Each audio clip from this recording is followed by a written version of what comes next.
He was the last registered human life form on the surface of Vale 9, abandoned, forgotten, and marked as a leftover of a failed colonial war. The wind here didn't howl. It hummed, a low, constant vibration that made the bones ache like memory. Above him, the twin suns of the dead crescent pulsed weak light through toxic clouds, casting the ruins of once human cities in molten shades of regret. Lieutenant Jace Thorne hadn't spoken to another soul in 184 days. The AI stopped answering on day 92. So when a figure stepped from the shimmer of a displacement ripple, silver-skinned and glowing with royal sigils, he thought he was hallucinating. She didn't speak at first, just looked at him with eyes the color of burned starlight. Then, without raising a weapon, she placed her palm against his chest, right over his heart. And the moment she touched him, something cracked in the atmosphere. Time slowed, and she gasped, not in fear, but in recognition. Jace Thorne didn't move.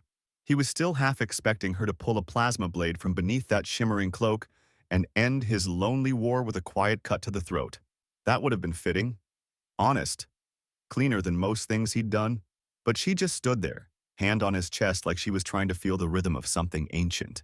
When she finally spoke, her voice wasn't a sound, it was a pulse, felt in the air, in his ribs, in memory. Your heart remembers me. Jace blinked. That's a hell of a pickup line for an executioner. The alien woman tilted her head, her gaze flicking across his face like she was scanning not skin, but time itself. Her features were otherworldly, symmetrical yet unsettling, skin like polished obsidian veined with soft light, long hair that moved as if caught in underwater currents, even though there was no breeze. Her pupils were a thin line, like cracks in a mirror. He'd seen her kind in military briefings. Saren-class infiltrators, high-born, bio-augmented, Empress-tier assassins bred for psychic erasure, execution not just of bodies but of lineage, memory, and name. This one was supposed to kill him, and yet here she was, staring at him like he'd haunted her dreams. The planet moaned somewhere far off, tectonic grief. One of the old terraforming towers in the distance groaned as it collapsed into itself. A slow-motion ruin. A reminder that Earth never finished this place. Neither did the aliens. Vale 9 had been the war's afterthought. The survivors left, the dead stayed. Jace? He'd been left behind. Why are you here? He asked finally. Her answer came slowly. To end what...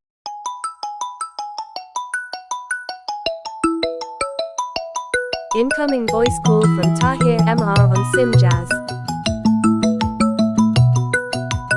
Incoming voice call from Tahir MR on SimJazz. Incoming voice call from Tahir MR on SimJazz. Incoming voice call. Again. Your coordinates were reactivated. You are unfinished. That stung more than he expected. Jace exhaled, coughed once. Dust, always dust. So why the pause, Shiny? You touched me like we were old friends, or lovers, not enemies. She said nothing. Then slowly, her fingers lifted from his chest, leaving behind a faint shimmer where she'd touched his skin, like memory dust. Because I saw something, she said. He frowned. What? She didn't blink. You and I, in another life, holding a child that glowed like starlight. Jace staggered back a step. He hadn't dreamed of anything in weeks, months, but her voice made something stir in the quiet corners of his mind, something warm, something completely impossible. Lady, he muttered, either you've got the wrong human, or we're both part of a mistake the universe doesn't want to fix. She didn't reply. Instead, she reached for the strange, curved blade at her hip and tossed it at his feet, a gesture. What the hell are you doing? He whispered. Her eyes shimmered like a dying galaxy, choosing not to erase you. Silence stretched between them. Finally, Jace asked the question that had been coiled behind his ribs since she appeared. Okay then, who are you? She paused, her expression unreadable. My designation is Vena of the Seventh Pulse. But in the language before language, my name was Vey. She said it like a memory she wasn't sure she was allowed to keep. Jace ran a hand over his face. Vey, huh? And you are Jace Thorne, she added softly. The last echo of a dead colony, but not yet finished. He laughed once, dry and humorless. Well, damn, Vey. You sound like bad poetry and prophecy had a baby. Her lips twitched. Almost a smile. Jace ran a hand over his face. Vey, huh? And you are Jace Thorne, she added softly. The last echo of a dead colony, but not yet finished. He laughed once, dry and humorless. Well, damn, Vey. You sound like bad poetry and prophecy had a baby. Her lips twitched. Almost a smile. Jace bent to pick up her blade. It was warm, no, alive. It hummed softly in his palm, like it was tasting him. He nearly dropped it. Okay, what the hell is this? Some kind of living weapon? Soul blade, she replied. It only bonds to those who choose mercy. He blinked. So this is a test? No, she said. That was a gift. They stood in the ash-blown silence of Vale 9. Two enemies with no orders left, no audience watching. Just wreckage and ghosts. Jace squinted at her.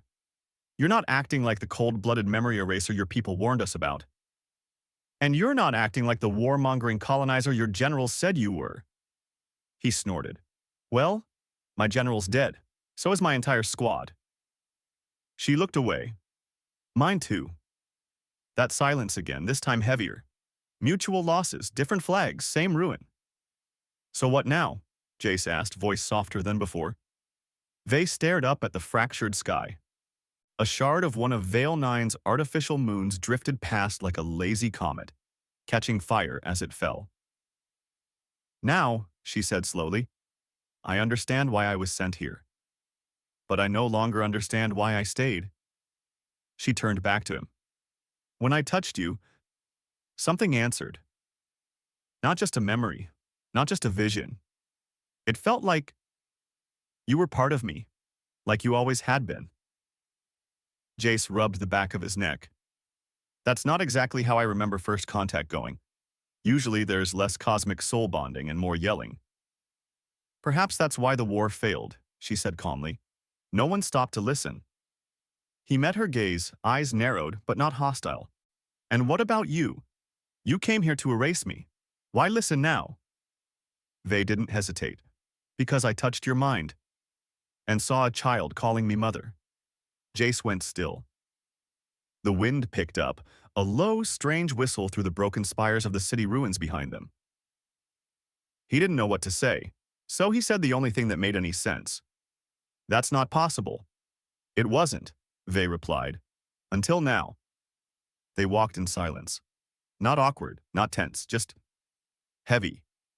Like the air around them had thickened under the weight of questions neither of them knew how to ask out loud.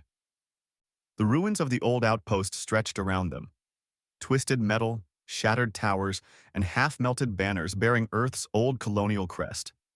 Vale 9 had once been humanity's next big leap. Now it was just bones in the dust.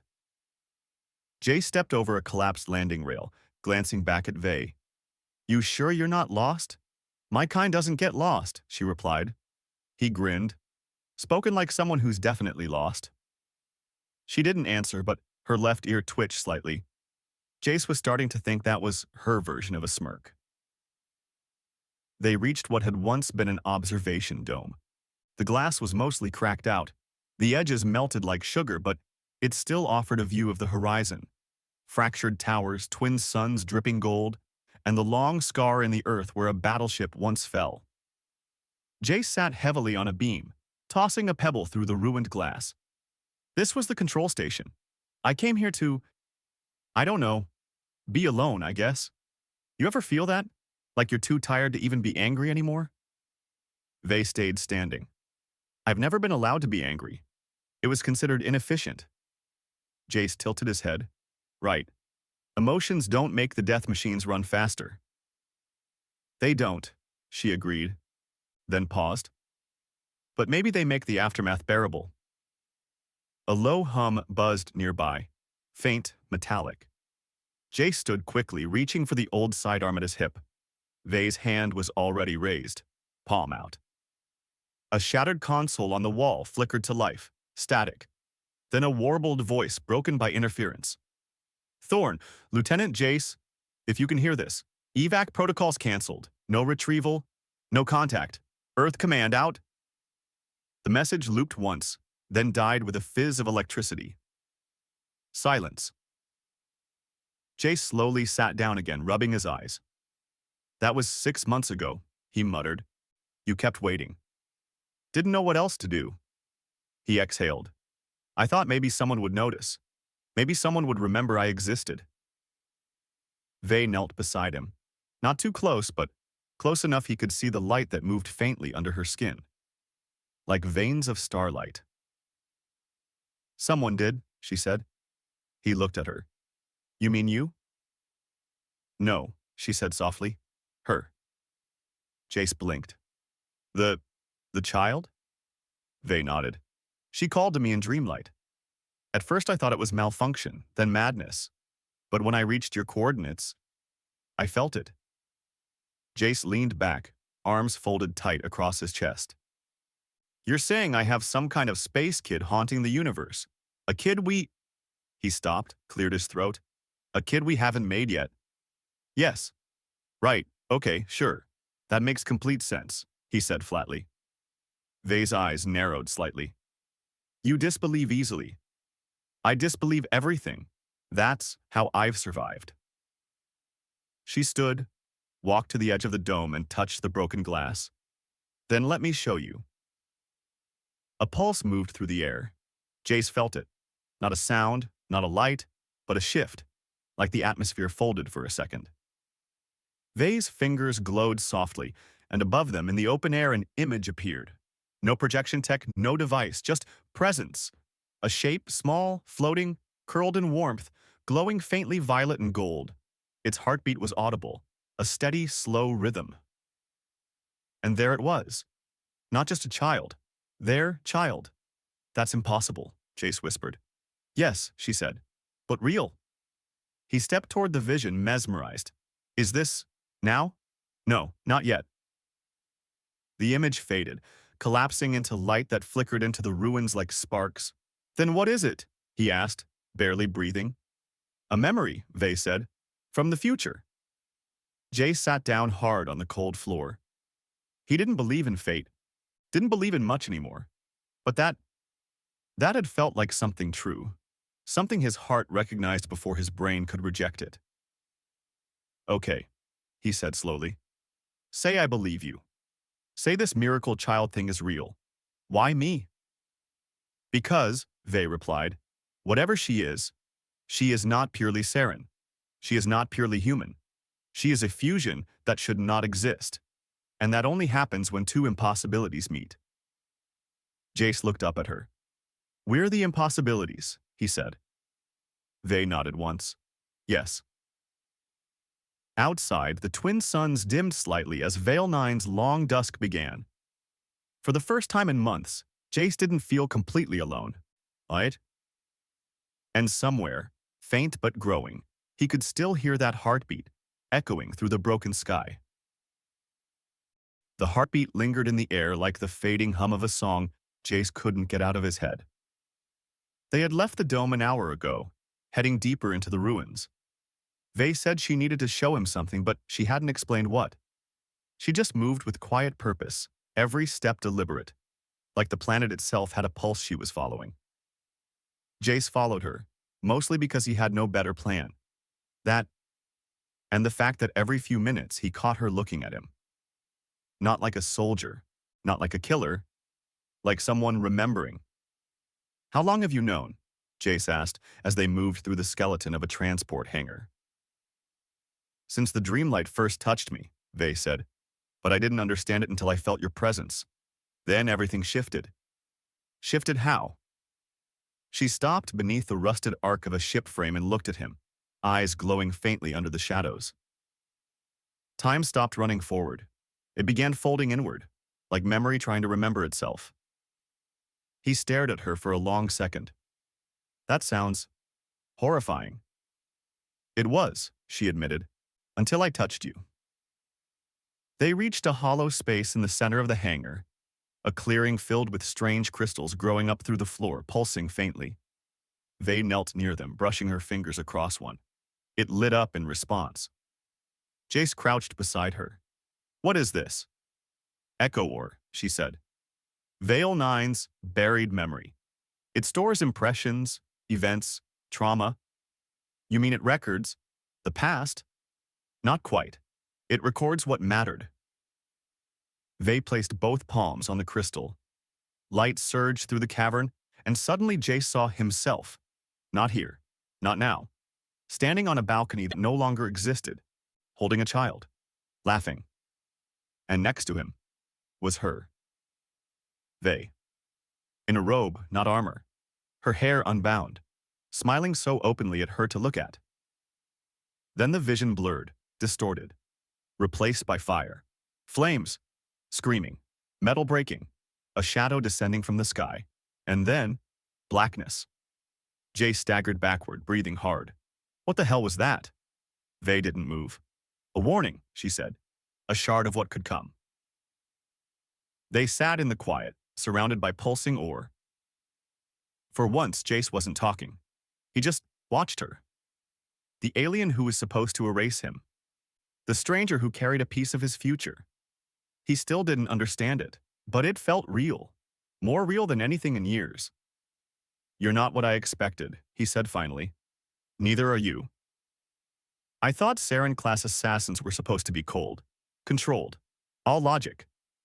We are. But you're not. She turned to him. Not anymore. There was a flicker of movement in the corner of Jace's vision. A shadow, quick and sharp, darting between collapsed walls. He stood quickly, instincts returning. We're not alone.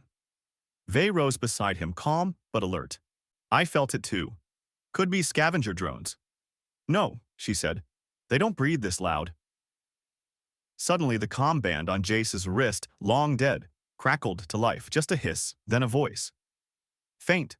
Distorted. Turn back. You shouldn't. She's listening. Jace stared at the device. That's not possible. This thing's been offline since... Before he could finish, a pulse surged through the hangar. A high-frequency wave that knocked both of them off balance. The echo ore flared red. Vey grabbed his arm, pulling him behind a column of fallen steel. They found us, she whispered. Who? Not your kind, not mine. Something older. Far across the hangar, a new ripple tore open the air. From it stepped a figure draped in mirrored robes, face obscured by an obsidian mask etched with fractal runes. It made no sound as it walked, just a faint tremor beneath its feet, like the planet itself flinched when it moved. Vey inhaled sharply. Weirmancers. What the hell is that? Time-bounders. They serve the old architects. They don't want the child to be born. Why not? Because she breaks the pattern. She chooses. The masked figure raised a hand. A wave of light rippled outward, not to attack, but to search. It was scanning the space for energy signatures. Specifically, the child's echo. Vey turned to Jace, her face now hard with urgency. We have to go, now. Where? To the deep vaults. If we don't mask her signal, they'll track her across time. He grabbed her hand, surprised at how natural it felt.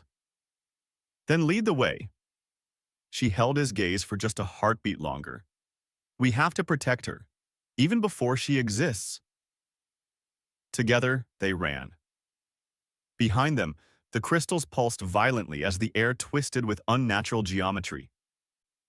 And far above the hangar, a sky that had forgotten how to cry suddenly began to bleed light. They ran through the ruins, weaving between fractured steel columns and collapsed arches as the sky cracked open behind them. The masked figure didn't follow, not directly, but Jace could feel the tension in the air twisting tighter with every step, like the atmosphere was waiting to collapse inward. What the hell is a Weirmancer, Vey? Jace panted as they ducked into a shattered train tunnel. A servant of the old weave, she answered quickly. They don't just track time, they unravel it. You're just now telling me we're being hunted by time-warping monks in creepy masks? Would you have stayed if I'd led with that? Fair point. They reached an old access shaft, long rusted over. Vey extended her hand, and a ripple of blue light pushed the corroded doors apart with a quiet groan. Inside, the passage descended into blackness. "You sure this goes anywhere?" Jace asked. "I'm sure it used to." Jace muttered something earthborn and vulgar under his breath, then followed her in. The corridor was silent except for their breath and the soft tap of Vay's boots against the metal. Lights flickered weakly along the ceiling, barely alive, like the place itself remembered being needed, and tried to cooperate out of nostalgia. After several turns, the hallway opened into a hidden vault chamber, octagonal, half-collapsed, and laced with vines of bioluminescent moss. It pulsed faintly at their arrival. "Where are we?" Jace asked, spinning slowly to take it all in. They stepped toward a large, sloped structure at the center of the room, a console Serentech, half-fused with the Earth-style wiring. "This is where the Alliance began," she said softly. "Before it shattered?" She activated the console with a pulse of her hand. The chamber reacted instantly. Soft lights ignited across the walls. Holographic shards blinked into place, memories of a time that never fully happened. A meeting, a council, two species standing side by side. And in the center of it all, a child. Not born, not spoken of, just hinted at. A symbol. They knew about her, Jace whispered. They feared her, Vay corrected.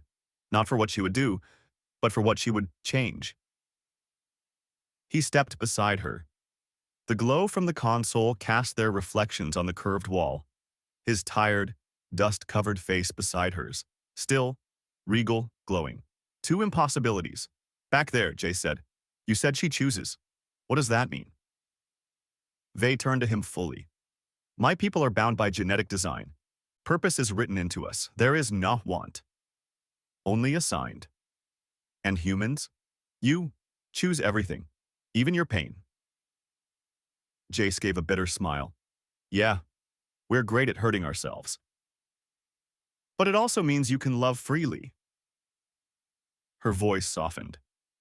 "She will be the firstborn of two species, and the firstborn of love, not programming, not prophecy." Jace felt something shift in the air again, not from the vault, from her. The guarded stillness Vay carried in her voice cracked slightly. "Just enough." "You're scared," he said. She didn't deny it. Instead, Vay sat on the edge of the console base and looked up at him. "I wasn't made to feel fear, but when I touched that future, I saw myself holding her. And for the first time, I wanted to live in a moment that hadn't happened yet." Jace joined her, lowering himself beside her. "She's not even real yet," he murmured, "and she's already changing everything." Vay turned to him. "She's real, Jace, in ways that matter more than molecules." A silence stretched between them. Not uncomfortable, just full, like the air itself was waiting to be trusted. Finally, Vay broke it. "I've read about your people's rituals," she said carefully. "Bonding through touch, proximity, vulnerability. Are you trying to say you read a manual on human cuddling?" "Several." Jace blinked. "That's terrifying and also kind of sweet." "I don't want to study this anymore," Vay said quietly. "I want to feel it." She leaned against him, not a dramatic embrace, just shoulder to shoulder. And Jace didn't move away. His armor was cracked. His body was tired. But the warmth at his side didn't feel foreign anymore. It felt familiar, like he'd been waiting for her without knowing it. "So what happens next?" he asked, after a long moment. Vay's gaze stayed on console, now dark again. "The child is choosing when to arrive, and others are listening. More Weirmancers? Maybe, or worse." "There's worse?" "There's always worse," Vay said. Then softer. "But now we're not alone." Jace looked at her again. And for the first time since the war ended, he didn't feel like something broken left behind. He felt like the beginning of something, wild, impossible, and terrifyingly alive. Hours passed, maybe more. Time had started to feel soft around the edges. Vay sat in a meditative posture near the center console, her eyes closed, her hands resting on her knees. The bioluminescent moss had brightened around her as if drawn to her pulse. She looked like she belonged here, like she was, the calm at the heart of a collapsing galaxy. Jace, meanwhile, was pacing. He kept glancing at the vault's entrance like something was about to claw through it. Maybe something would.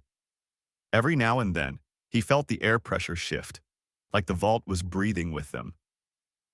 "You're really sure she's already alive?" he asked, breaking the quiet. "She exists," Vey said without opening her eyes, "outside the bounds of time, waiting to be remembered into being." Jace ran a hand through his hair. "You talk like a poem, and a paradox had a baby." "So do you," Vey replied softly, "just louder." He chuckled, despite himself, then sat beside her again. For a few seconds everything was still. And then, the pulse hit, not from outside, from within the vault. A deep, resonant thrum, like a heartbeat through steel. Jace and Vey both froze. "That wasn't you, was it?" he asked. "No." The pulse came again, this time accompanied by a flicker of golden light in the center of the floor. The moss reacted instantly, pulling away, revealing a circular engraving beneath their feet. It wasn't just decorative. It was alive. The engraving glowed brighter, spirals and stars etched into a pattern Jace couldn't quite follow. A hum filled the room, rising in pitch. Not threatening, just awakening. Vey stood slowly, her eyes locked on the light. "She's trying to speak." Jace's heart started pounding. "You mean, the baby?" "The anomaly," she corrected gently. "Our child. She's echoing, reacting to the danger." Jace swallowed. "Then maybe we should be somewhere a little less echoey." Without warning, the console flickered back to life, but this time, it projected a face. Small, glowing. Not fully formed, but unmistakably a child. Eyes closed, expression calm, hands curled against invisible light. And surrounding her, a halo of rhythmic symbols Jace didn't recognize. Vey stepped forward, her voice trembling with something between awe and terror. "These are weaving runes. They're not supposed to activate unless—" She stopped, because the child opened her eyes. The entire vault vibrated. Jace took a step back, hands instinctively raised. "What the hell is she doing?" "Calling out," Vey said, "across timelines, across minds." And then, another presence entered the vault. No doors opened, no alarms triggered. One moment the air was empty, and the next, it was dense. A shape materialized, slowly, wrongly. Too many angles, too few shadows. A Weirmancer. But not like the last one. This one was taller, robes darker. Its mask glitched and shifted like it couldn't settle on a face. "You have awakened the anomaly prematurely," it said. Its voice was not sound. It was pressure against the skull. "Surrender the thought form and the sequence collapse will be minimal." Jace instinctively moved in front of Vey. "Nope, not happening." The Weirmancer tilted its head. "You are not bonded yet. You have no right of claim." Vey's voice was low but sharp. "We are chosen. That's enough." The child's projection pulsed brighter behind them. And then, she spoke. Just one word. Soft, high-pitched, impossible. "Jace." Everything stopped. Even the Weirmancer froze. Jace stared at the projection, breath caught in his chest. She said my name. "She knows you," Vey whispered. Incoming voice call from Tahir MR on Simjaz. Incoming voice call from Tahir MR on Simjaz. Incoming voice call from Tahir MR on Simjaz. Incoming voice call from Tahir MR on Simjaz. The Weirmancer raised its hand, threads of black light weaving between its fingers. "The pattern cannot hold. Termination is mercy." Vey stepped forward, eyes blazing. "You want her? Come through us." The Weirmancer struck. The black threads shot forward, but just before they hit, the child's light surged outward in a blast of warmth that shattered every rune in the vault. The wave of energy hit the Wyrmancer head-on, and it screamed, not in sound, but in pure, conceptual agony.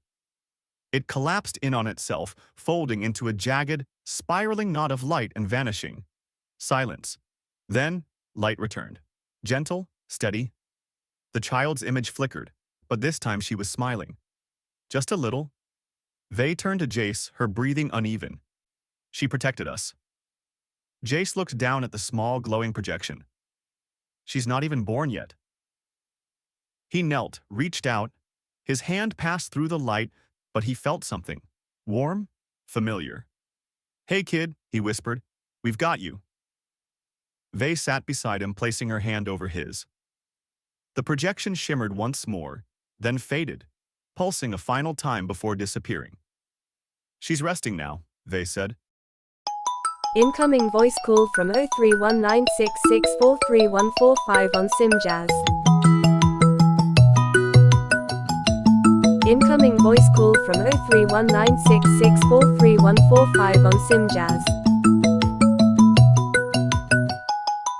Incoming voice call from 031966434145 on SimJazz. Incoming voice. Will have heard that echo? Let them come, Jace said. We'll be ready. Outside the vault, the storm that had been building above Vale 9 broke at last. Not with thunder, but with a shimmer of gold across the sky, like the world itself had heard a name, and remembered it. Hours passed, maybe more. Time had started to feel soft around the edges. Vey sat in a meditative posture near the center console, her eyes closed, her hands resting on her knees. The bioluminescent moss had brightened around her as if drawn to her pulse. She looked like she belonged here, like she was the calm at the heart of a collapsing galaxy. Jace, meanwhile, was pacing. He kept glancing at the vault's entrance like something was about to claw through it. Maybe something would. Every now and then, he felt the air pressure shift, like the vault was breathing with them. You're really sure she's already alive? He asked, breaking the quiet. She exists, Vey said without opening her eyes. Outside the bounds of time, waiting to be remembered into being. Jace ran a hand through his hair. You talk like a poem and a paradox had a baby. So do you, Vey replied softly, just louder. He chuckled despite himself, then sat beside her again. For a few seconds everything was still, and then the pulse hit. Not from outside, from within the vault. A deep resonant thrum, like a heartbeat through steel. Jace and Vey both froze. That wasn't you, was it? He asked. No. The pulse came again, this time accompanied by a flicker of golden light in the center of the floor. The moss reacted instantly, pulling away, revealing a circular engraving beneath their feet. It wasn't just decorative. It was alive. The engraving glowed brighter, spirals and stars etched into a pattern Jace couldn't quite follow. A hum filled the room, rising in pitch, not threatening, just awakening. Vey stood slowly, her eyes locked on the light. She's trying to speak. Jace's heart started pounding. You mean the baby? The anomaly, she corrected gently. Our child. She's echoing, reacting to the danger. Jace swallowed. Then maybe we should be somewhere a little less echoey. Without warning, the console flickered back to life, but this time it projected a face. Small, glowing, not fully formed, but unmistakably a child. Eyes closed, expression calm, hands curled against invisible light. And surrounding her, a halo of rhythmic symbols Jace didn't recognize. Vey stepped forward, her voice trembling with something between awe and terror. These are weaving runes. They're not supposed to activate unless... She stopped. Because the child opened her eyes. The entire vault vibrated.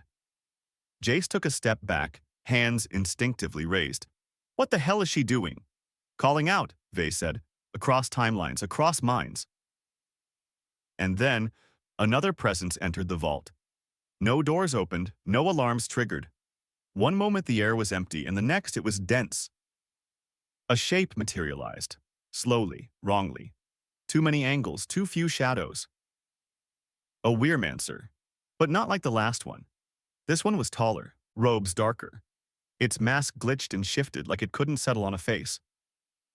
"You have awakened the anomaly prematurely," it said. Its voice was not sound. It was pressure against the skull. "Surrender the thought form and the sequence collapse will be minimal." Jace instinctively moved in front of Vey. "Nope, not happening." The Weirmancer tilted its head. "You are not bonded yet. You have no right of claim." Vey's voice was low but sharp. "We are chosen. That's enough." The child's projection pulsed brighter behind them. And then, she spoke. Just one word, soft, high-pitched, impossible. "Jace." Everything stopped. Even the Weirmancer froze. Jace stared at the projection, breath caught in his chest. She said my name." "She knows you," Vey whispered. "Already." The Weirmancer raised its hand, threads of black light weaving between its fingers. "The pattern cannot hold. Termination is mercy." Vey stepped forward, eyes blazing. "You want her? Come through us." The Weirmancer struck. The black threads shot forward, but just before they hit, the child's light surged outward in a blast of warmth that shattered every rune in the vault. The wave of energy hit the Weirmancer head-on, and it screamed. Not in sound, but in pure, conceptual agony. It collapsed in on itself, folding into a jagged, spiraling knot of light and vanishing. Silence. Then, light returned. Gentle, steady. The child's image flickered, but this time she was smiling. Just a little. Vey turned to Jace, her breathing uneven. "She protected us." Jace looked down at the small, glowing projection. "She's not even born yet." He knelt, reached out. His hand passed through the light, but he felt something. Warm. Familiar. "Hey, kid," he whispered. "We've got you." Vey sat beside him, placing her hand over his. The projection shimmered once more, then faded, pulsing a final time before disappearing. "She's resting now," Vey said, "but others will have heard that echo." "Let them come," Jay said. "We'll be ready." Outside the vault, the storm that had been building above Vale 9 broke at last. Not with thunder, but with a shimmer of gold across the sky. Like the world itself had heard a name, and remembered it. The next day, the sky over Vale 9 cracked. Not with lightning, with light.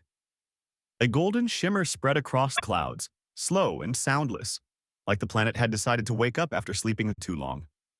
Dust floated upward instead of falling. The gravity shimmered. Jace felt it in his chest like a second heartbeat trying to sync with his own. "This is her," Vey whispered beside him. "She's pushing against the pattern." "Pushing how?" Jace asked. Like someone trying to be born in a place that wasn't built for her. The vault had grown warmer. The moss was glowing brighter, the air buzzing with quiet energy. Jace stood near the console, watching Vey with a strange mix of nerves and awe. She didn't look afraid. But she did look far away, like she was listening to something he couldn't hear. "You okay?" he asked gently. Vey nodded once. "She's ready." "Ready for what?" "To arrive." Jace blinked. "Now? Like right now?" "Her rhythm is accelerating. She's coming into this world." A rumble shook the vault, not from below, but above. Jace looked up as dust rained from the ceiling. "Tell me that's just a coincidence." Vey's face hardened. "No. That's the sound of those who fear her waking up." Suddenly the vault lights flickered. The console sparked. A voice echoed, raw and static-laced, laced with that same pressure they'd felt before. "The anomaly must not manifest. End the fusion. Restore the pattern." Another Weirmancer stepped through a rift in the wall. This one was different. Taller. Its body shimmered like broken glass, constantly changing shape. A dark halo hovered above its head, pulsing with symbols that hurt to look at. They sent a prime, Vey said. What's that mean? It speaks for the original designers. For the weave itself. Great, Jace muttered. We've pissed off the universe. The prime wormancer raised both hands, light warping between its fingers. Time itself bent. Jace could feel it, like someone had turned the air inside out. We're out of time, Vey said, stepping in front of the child's projection again. Jace moved beside her. We protect her together. The prime spoke directly into their minds. The bridge must not hold. You carry what was never meant to exist. Jace didn't flinch. Yeah? Well, we're done asking for permission. The wormancer attacked. But before the light could reach them, the vault exploded with sound. Not noise. Music. A low, pulsing hum. A tone layered in emotion and memory. The child's heartbeat turned into song. The light from the moss brightened. The symbols on the floor began to spin, forming a circle of energy around Vey and Jace. The projection of the unborn child returned. Brighter, clearer, more real than ever. Her voice, soft but steady, filled the vault. I am not error. I am choice. The prime staggered backward. Its light glitched. The vault shook again, but this time not in fear. In release. Vey gasped, clutching her chest. Her whole body glowed. Jace caught her as her legs buckled. Vey. She's coming, Vey whispered. Right now. Right here. There's no other place. Jace looked around in panic. We don't have a doctor, or a bed, or a... Just stay with me. He dropped beside her, holding her steady as the symbols on the floor moved faster, wrapping them both in gold. I've got you, he said. We've got her. Outside, the sky broke open, waves of color spreading like a sunrise made of memory. The entire region lit up as if the world itself was holding its breath. The prime wormancer tried to step forward, but the circle stopped it. The child's voice echoed again. This pattern is mine now. And then, everything went still. The vault dimmed, the air cooled. And in the center of the circle, wrapped in soft white light, a baby. Floating just a few inches above the floor, glowing gently. Alive. Jace couldn't move. Not from fear, from awe. The child slowly drifted downward, cradled by light until Vey reached out and took her into her arms. She looked up at Jace, eyes wet, glowing from within. She's real. He dropped to his knees beside them, reaching out. The baby opened her eyes, golden, and smiled. What do we call her? Jace asked quietly. Vey didn't hesitate. Her name is Alara. In my language, it means chosen echo. Behind them, the prime wormancer collapsed, its body folding into light and fading away like a failed equation erased from a chalkboard. Outside, the planet Vale 9 finally went silent. But not the silence of death, the silence of peace. Later, after Vey and Jace had wrapped the baby in soft moss and warm cloth from Jace's old jacket, they sat beside the still glowing circle. Jace looked at her and said, honestly, I wasn't ready for any of this. Vey nodded. Neither was I. But now she's here. And so are we. They sat in the golden afterglow as Alara slept quietly between them, her light soft and steady. And somewhere across the stars the pattern rethreaded itself. Not with laws, not with fear, but with a choice. 2 weeks later. Vale 9 looked different now. The air wasn't as heavy. The skies no longer shimmered with tension. And the light somehow softer, warmer, filtered through the ruins like the planet was finally breathing again. The vault had become their shelter. The moss now grew along the walls like ivy, humming gently to Alara's rhythm. The consoles remained silent, as if giving the family space to simply be. Jace sat on the edge of a rusted beam outside the vault entrance, holding Alara against his chest. She was bundled in the same jacket he used to wrap around himself during freezing nights alone. Now she made it feel warm. She cooed softly and reached for his dog tags. He let her tug them. I guess you're officially in charge now, he said with a grin. Tiny hands, big destiny. Behind him, Vey approached, barefoot and calm. Her armor was gone, replaced with a soft, dark robe. She looked less like a soldier, more like someone still learning how to rest. She likes you, Vey said, settling beside him. Jace glanced sideways. She tried to eat my dog tags. A sign of affection. Good, because I'm getting attached. They sat in silence for a while, Alara's soft light glowing between them like a quiet campfire. You think the galaxy's ready for her? Jace asked eventually. Not even close, Vey said, but she's not here to wait for them to be ready. She's here to show them how to change. You think they'll come back? The Wormancers? The others? Yes, she said, but next time. We won't be alone. They watched as a group of luminous jellyfish-like creatures drifted lazily across the sky, residue from the anomaly that birthed Alara. Wildlife had begun to return. Plants were growing through the metal. The world was healing. So were they. Jace looked at Vey, then at Alara. You know, I spent months thinking I was the last human left here, the last anything. Thought maybe I deserved that, for surviving when better people didn't. Vey turned to him, her voice gentle. But you weren't the end, Jace. You were the beginning. He let that sit for a moment, then laughed quietly. That's a lot of pressure for a guy who once set a medbay on fire trying to cook canned beans. Vey smiled. And yet, here we are. That night, as the twin moons of Vale 9 rose, painting the sky in pale golden violet, the three of them lay together in the center of the vault. Alara slept between them, one hand curled around Jace's finger, the other against Vey's chest. The light that pulsed from her wasn't bright now, just enough to see by. Enough to remind them that the impossible was already here, and peace didn't need to be perfect to be real. Somewhere far across the galaxy, machines recalculated, prophecies rewrote themselves, and ancient watchers looked up from their static screens in quiet disbelief. The pattern had shifted. Forever. And in the heart of a broken world reborn, a soldier, an alien, and a child that should never have existed, slept side by side. Not as legend, not as prophecy, but as family.